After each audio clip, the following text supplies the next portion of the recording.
예, 귀한 찬양 감사를 드립니다. 오늘 마르다 로이스 여선교회 헌신 예배 드리시는데 우리 로이스 여선교회 회원분들 아까 찬양하시는데 너무 아름다우셨습니다. 우리 건강하시도록 다시 한번 박수 부탁드리겠습니다. 예, 감사합니다. 건강하시고 우리 교회 기도의 어머니로서 귀한 사명 잘 감당해 주시기를 부탁을 드리겠습니다. 할렐루야. 옆에 계신 분하고 인사하시겠습니다. 나는 죽어마땅한 죄인입니다.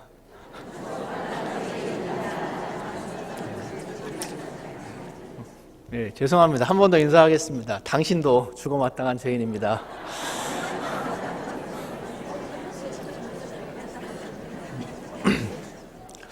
한 번만 더 인사하겠습니다. 우리 모두는 죄 아래에 있습니다.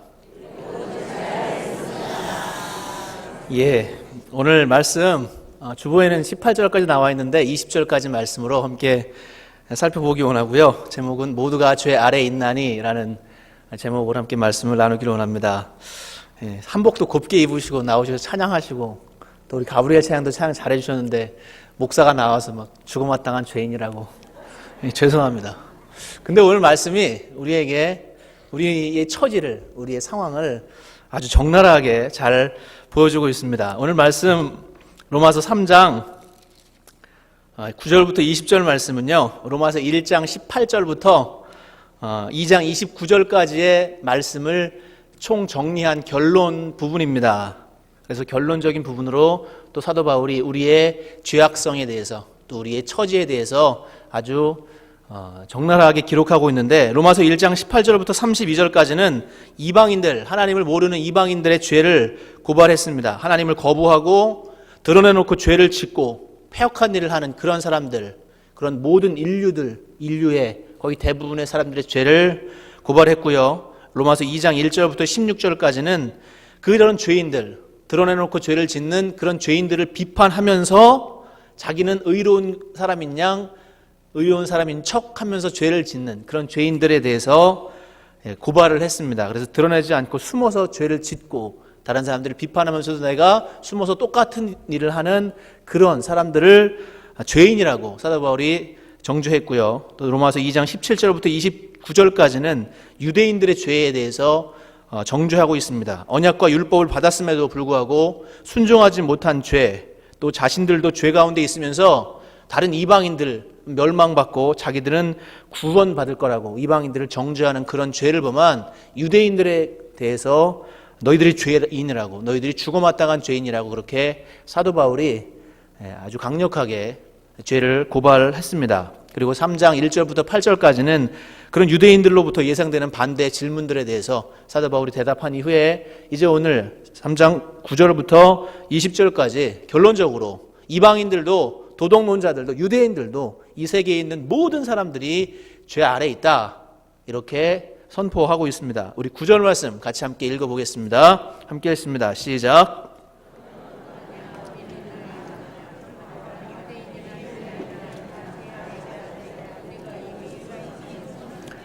아멘.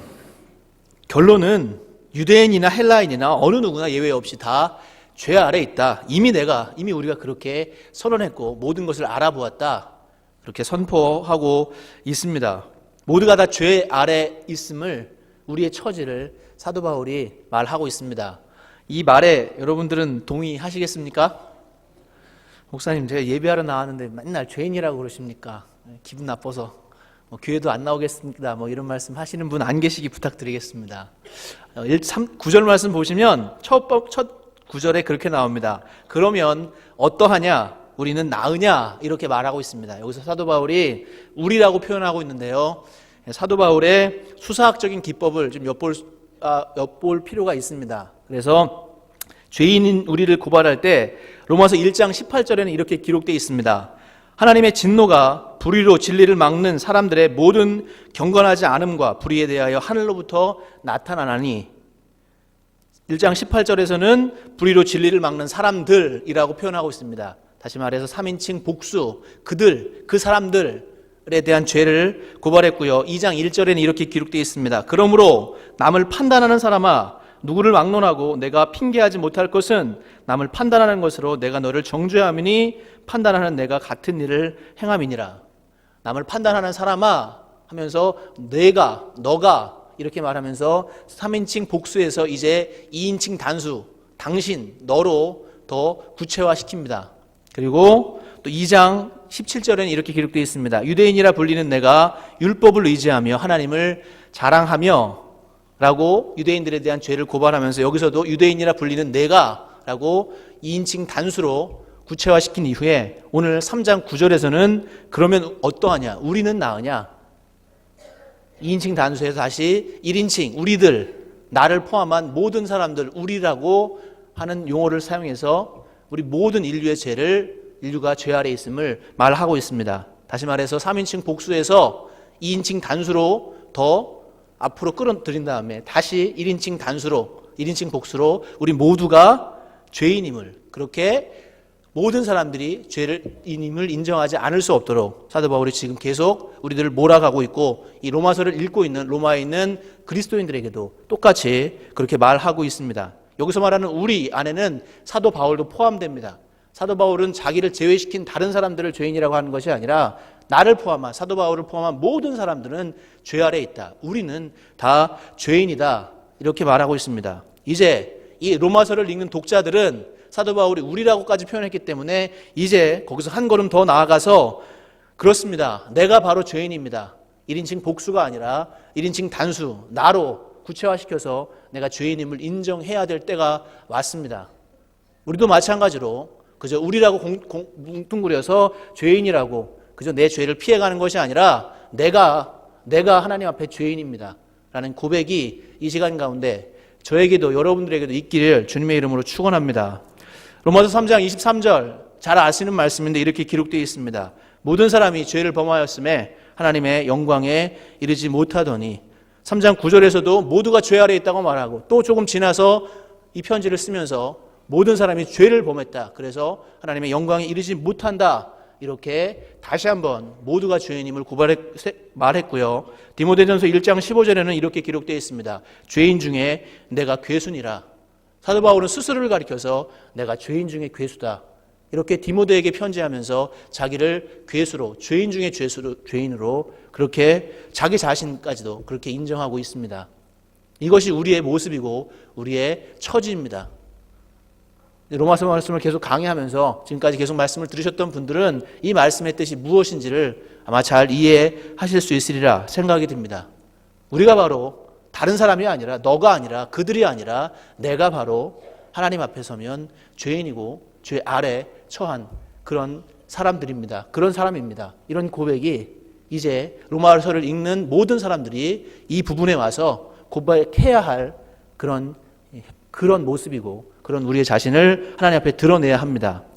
그렇게 모든 사람이 죄 아래에 있음을 고발하고 나서 10절부터 계속해서 우리의 모습을 아주 적나라하게 표현해주고 있습니다. 10절부터 12절 같이 함께 읽어보겠습니다. 함께 했습니다. 시작.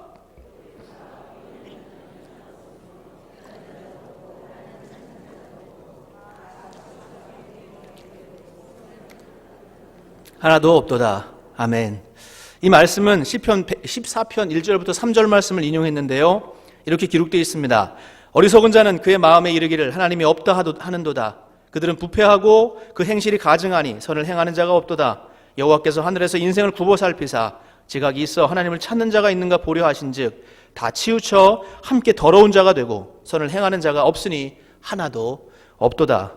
사도 바울은 이 시편 14편의 말씀을 인용해서 다른 사람들 그들이 아니라 내가 바로 이런 모습이다. 의인으로 인정받는 자는 한 사람도 없고 이 세상에 하나님에 대해서 알고 하나님을 찾는 자도 없고 또 다 죄악으로 치우쳐서 더러운 자가 되어서 선을 행하는 사람은 한 사람도 없다고 어느 누구도 예외 없이 하나님을 배역하고 거역한 자라고 그렇게 선포하고 있습니다. 의인으로 인정받지 못하는 사람이 다른 사람이 아니라 바로 나입니다. 인정하시겠습니까? 또 하나님에 대해서 알지 못하고 하나님을 찾지도 않는 하나님을 구하지도 않고 하나님을 만나고 싶어 하지도 않는 존재가 다른 존재가 아니라 바로 나다. 우리들이다. 예외할 거 없이 우리 모든 인간들이 그런 사람들이다.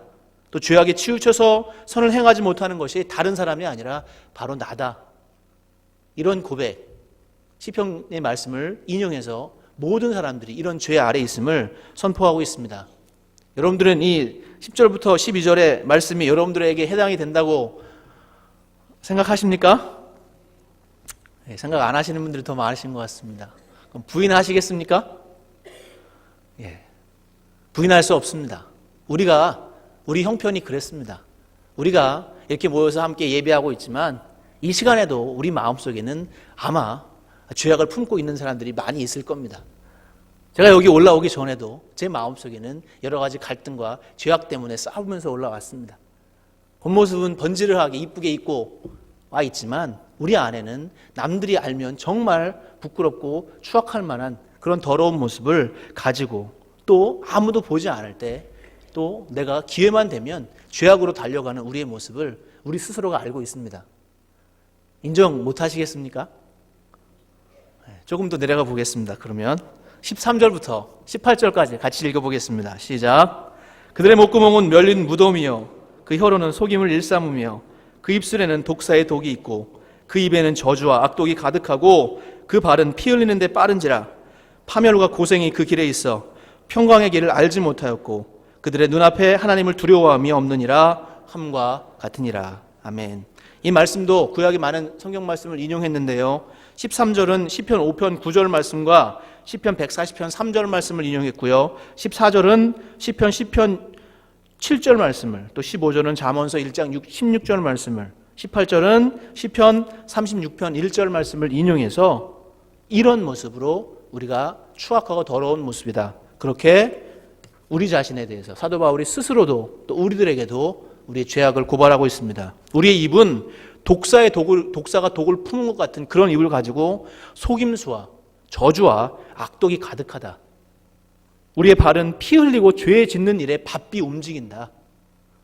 우리는 파멸과 고생의 길로 달려가고 평강의 길은 알지 못한다.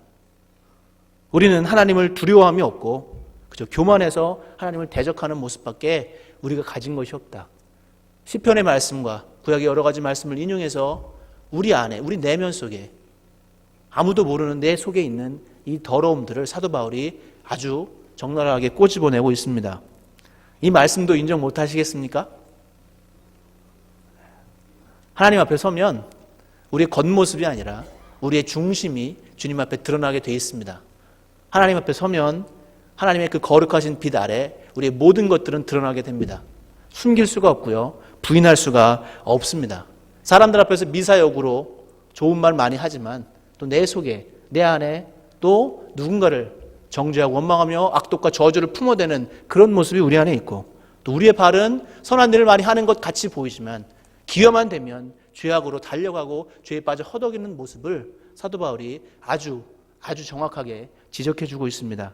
또 하나님을 두려워하는 마음이 없고 사람들이 함께 모여서 예배할 때는 하나님을 정말 사랑하고 예배하는 것처럼 보이지만 나를 아는 사람이 없고 내가 혼자 있을 때 하나님을 바라보기보다 죄를 품고 다른 것을 내 욕심을 품고 살아가는 우리의 모습을 사도 바울은 알고 있고요. 또 스스로도 우리에게도 그런 죄를 고발하고 있습니다. 이 말씀 10절부터 18절까지 말씀을 보면 죄의 세 가지 특징이 나옵니다. 첫 번째는 죄의 불경스러움이 나옵니다. 모든 죄는 경건치 않음입니다. 다시 말하면 모든 죄는 하나님을 바라보지 못하고 하나님을 두려워하지 않습니다. 11절 말씀에 기록되어 있죠. 깨닫는 자도 없고 하나님을 찾는 자도 없다. 18절에도 그들의 눈앞에 하나님을 두려워함이 없느니라. 하나님을 두려워하지 않으니까 하나님을 찾지 않고 하나님이 누구신지 알지 못하니까 죄악의 길로 달려갑니다. 또 한 가지 죄는 죄의 편만함. 우리 개인적인 삶에 있어서 우리의 삶에 있어서 죄가 너무나도 편만하게 퍼져 있습니다. 죄는 우리의 지성과 감정과 성적 활동과 양심과 의지를 포함한 인간 본질의 모든 부분, 모든 기능과 작용에 영향을 미친다. 이렇게 존 스토트 목사님은 이 구절을 보면서 말씀을 하셨습니다. 우리의 생각, 행동, 우리의 삶의 모든 영역에 죄가 미치지 못하는 부분이 없다는 뜻입니다. 죄는 그렇게 우리의 모든 영역에 다 침투해 있습니다. 또 한 가지 죄의 보편성을 알 수가 있어요. 내 개인적인 삶이 아니라 전 인류의 삶을 바라볼 때 모든 사람이 이 죄악에 물들어 있습니다. 10절 말씀에 의인은 없나니 하나도 없다. 또 12절 말씀에 선을 행하는 자는 없나니 한 사람도 없다. 죄의 불경함과 죄의 편만함과 죄의 보편성이 우리의 삶을 지배하고 있습니다. 이렇게 우리는 하나님 앞에서 저주받은 자이고 참 부끄러운 자이고 안타까운 자입니다. 인정하시겠습니까? 예수님 오시기가 얼마 안 남았는데 목사님이 자꾸만 이상한 말씀 하시네 라고 생각을 하실 수도 있을 것 같은데, 우리가 죄인임을 알아야 주님이 오신 것이 우리에게 더 귀하게 다가오는 줄 믿습니다. 왜 그렇게 주님께서 오신 날이 그렇게 기쁜 날입니까? 왜 우리가 그렇게 성탄절을 기뻐해야 합니까? 무엇 때문에? 예수님이 이 땅에 오셔서 무엇을 하셨습니까? 내가 죄인임을 정확히 알지 못하면, 내가 어떤 죄인인지를 모르면 예수님이 오신 것이 우리에게 그렇게 큰 의미가 없습니다. 그러나 내가 어떤 죄인인지를 정확히 안다면 정말로 주님 오신 날을 기다리는 이 강림절 기간이 우리에게 큰 기쁨과 감사와 은혜의 기간이 될 줄 믿습니다. 그 다음에 19절부터 20절 말씀에 율법의 기능에 대해서 설명을 해주고 있습니다. 우리 19절 함께 읽어보겠습니다. 시작.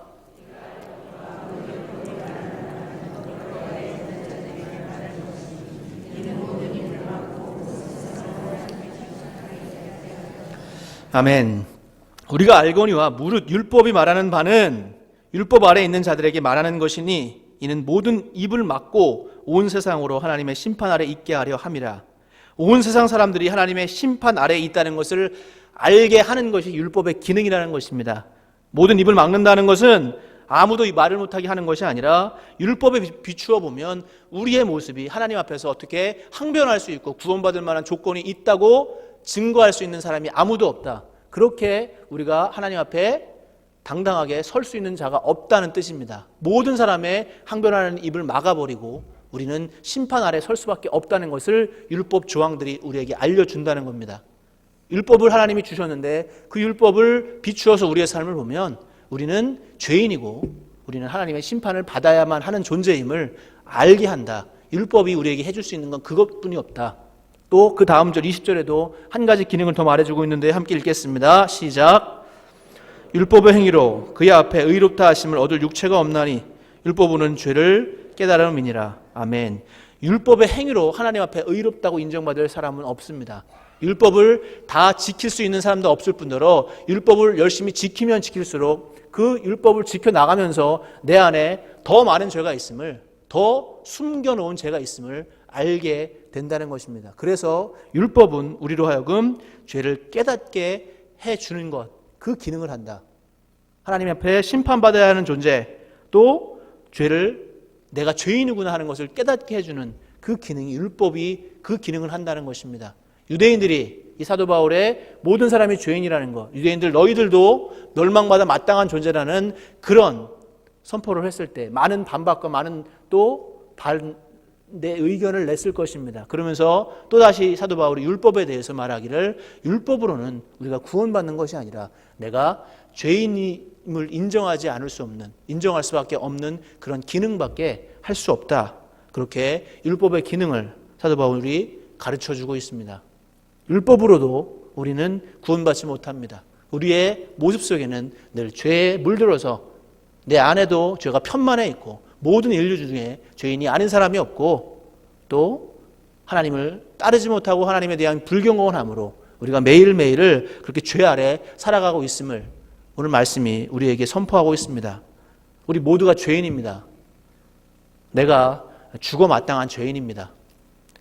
죽어 마땅한 죄인이 다른 사람들을 비판하고 정죄할 수 없습니다.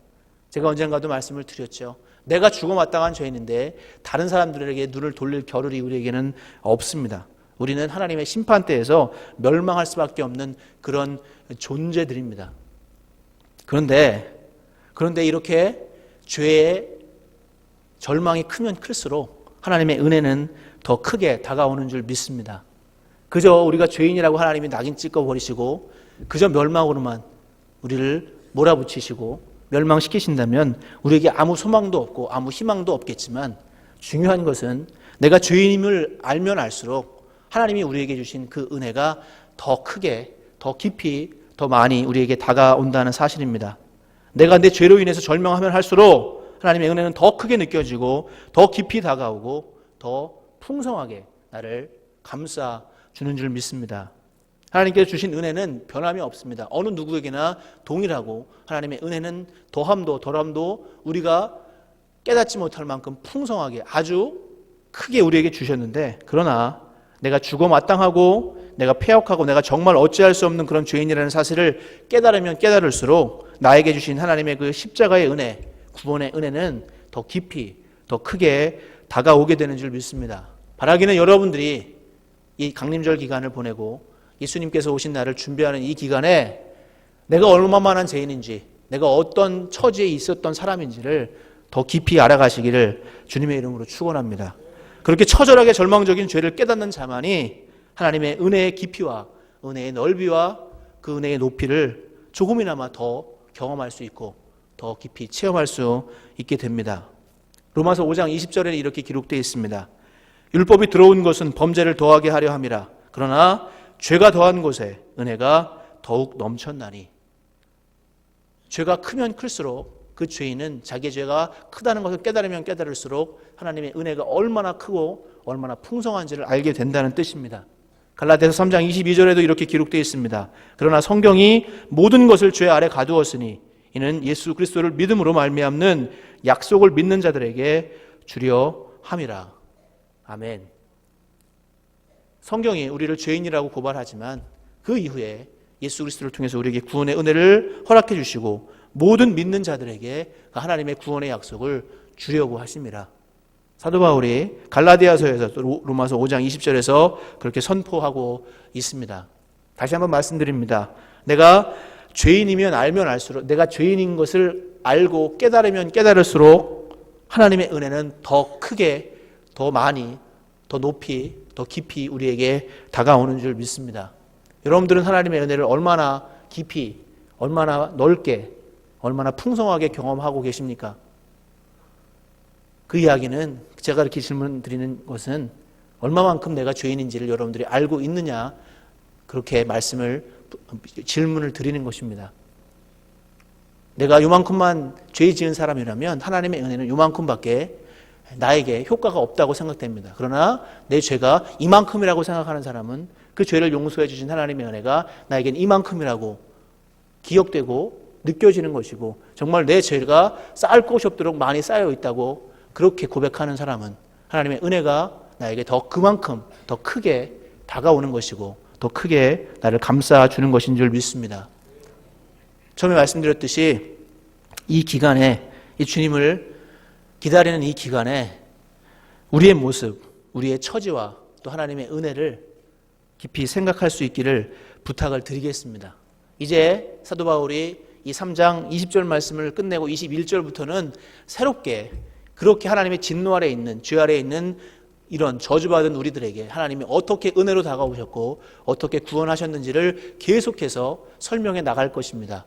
오늘은 20절까지 우리가 죄인임을 깊이 알아야만 그 이후에 21절부터 진행되는 사도 바울이 써놓은 그 하나님의 크신 은혜와 구원의 역사가 얼마나 감격적이고 기쁜 것인가를 깨달아 알 수 있다는 것입니다. 제가 1년 전에 딱 1년 된 것 같습니다. 작년 12월 6일, 제가 찾아보니까 12월 6일인데 그때 이 자리에서 이 시간에 설교를 했었습니다. 은혜 위에 은혜로라 라는 제목으로 설교하면서 제가 가지고 있는 가장 감추고 싶은 큰 죄를 여러분들 앞에 고백한 적이 있습니다. 그리고 1년이 지났는데 저의 삶을 보니까 제가 그렇게 여러분들 앞에 고백하고 용서받은 자로서 고백했지만 제가 1년 동안 또 하나님 앞에 지었던 범죄들이 너무나도 많습니다. 아까도 말씀드렸듯이 여기 올라오기 전에도 제 안에 누구를 판단하고 비판하고 또 정죄하고 미워하는 그런 여러 가지 마음들, 그런 마음들과 가지고 갈등하면서 올라왔습니다. 이것이 우리들의 모습입니다. 제가 목사라고 해서 거룩하지 않습니다. 여러분들이 이렇게 한복을 곱게 입으시고 이쁘게 입고 앉아 계신다고 해서 여러분들이 하나님 앞에 서면 거룩한 자라고 인정받을 수가 없습니다. 우리의 행위로는, 우리의 모습으로는 하나님 앞에 거룩함으로 또 하나님께서 인정하시는 모습으로 설 수 없지만 주님께서 조건 없이 우리에게 부어주신 그 구원의 역사, 예수님을 이 땅에 보내주시고 그분을 통해서 우리의 죄를 깨끗이 사해 주시는 역사, 그 은혜로 말미암아 우리가 주님 앞에 설 수 있게 된 줄 믿습니다. 로마서 5장 8절에 이렇게 기록되어 있습니다. 함께 읽어보기 원합니다. 시작.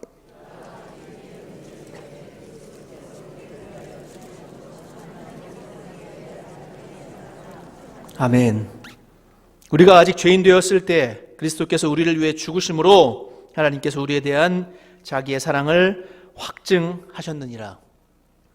내가 죄인임을 알지도 못할 때, 내가 죄에 빠져 허덕일 때 주님은 그저 우리를 찾아오셔서 우리를 불러주시고 우리를 용서하시고 우리를 구원해 주셨습니다.